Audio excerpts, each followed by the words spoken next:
There are winners and losers in life. All right. One of the most important things, as you guys know, I run a lot of camps for football and introduce myself. I talk to the kids, and a lot of them have unique names, which is fantastic. I'm all for unique names. One of the most important things you do as a parent, usually, it happens before your child is born, and that is you have to name your kid. If it's a dude, it's a dude name. If it's a girl, it's a girl name. But now there's a lot of not ambidextrous name, but let's say unisex names. Like I guess I have a good friend named Samantha. You could call her Sam. That would be one. Leslie used to be a unisex name. I don't think it is as much as more. Um, there's a whole bunch that lean both ways. Christopher, myself, you can go Christina, Christy, things like that. There's a couple names that I can't stand just because I don't ever know where they're at. And that's where I usually come up with nicknames. I hate to do this to you, 34. Brandon is fine. Brendan, which he's not a Brendan. I think, yeah, he's Brandon.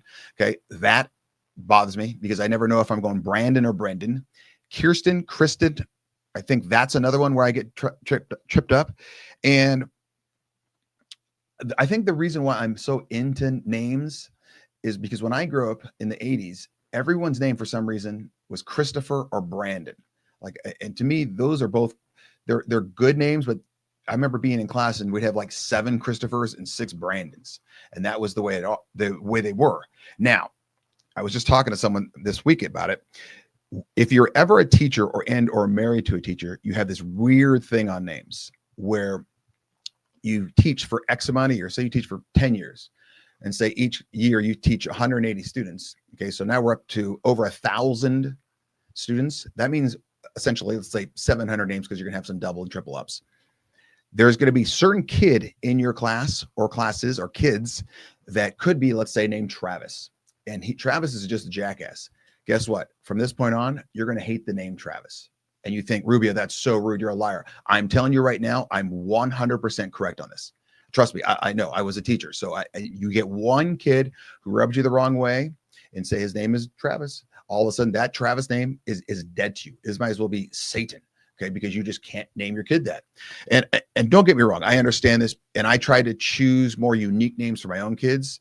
My oldest is obviously Cruz, Cruz. I actually saw it at a cemetery before he was born, and I said, hey, if I have a kid, I'm going to name him Cruz. I think it's a strong name. On that note, it runs into trouble because everyone always says Bruce. No, Cruz. And so now what I do, every time I say a name, I usually spell it Cruz, Cruz. And I have to do this with my wife, Jolie, as well, because everyone says Julie. And I go, no, Jolie, Jolie, because everyone misplaces it. Same thing with my middle kid, Alec. Okay. Not a fan of that because everyone always says Alex. On that note, I call him Ritz. So there's no controversy. And then even my youngest, Damon, Damon, just habit, I spell it. Everyone thinks it's Damien. Now, isn't there like a horror movie where Damien or Demian is like Satan, so that's out. And I actually wanted to name him Damiano, which is Jolie's maiden name, but she didn't go for that. So we settled on Damon, which is a strong name, but I understand the issue. So going back to naming your kids, if you're going to do, number one, spell it correctly. No one wants to see a Chris that's KRS. Okay. Or a John that's GH, 3 O's, an H and an N. You're not unique. You're a moron. Okay. Because you're going to set your kid up for miserableness.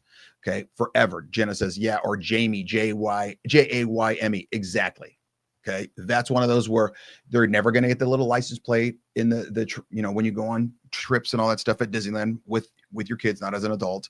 You're never going to get that because you're going to ask your kid to be correcting them forever. Okay.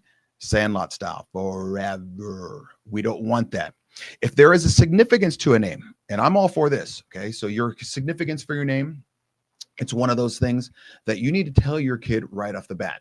So if my kid was named Damiano, I would say, hey, as soon as he was old enough, not pissing and crapping on himself and not drooling on himself, I'd say, Damiano, your name is Damiano because of blank. And I would explain it. You'd be shocked at how many kids I talk to where their name is Frankfurter, or just I'm throwing out a wild name here. And I'll say, dude, why is your name Frankfurter? I don't know. And I'll say, you're 17 years old. You've never asked why your name is Frankfurter? No. And they'll usually look to mom or dad and say, why is your name Frankfurter? Oh, because your uncle John Frankfurter was the first person to make a Model T Ford in Detroit. It's a great little story. Okay. That's one of those things that you should know. So there are winners and losers in life. Name your kids properly, or unless you have a really good story, name them properly. You can make them unique. Just don't make them sound very bizarre. And spell them correctly for the love of God. Let's move on. Oh, Jenna says don't hyphenate them as well. Well, I think you have to do that on last names if the wife is keeping it or like it's a step parent. I don't know the rules in that. I'm not a name police.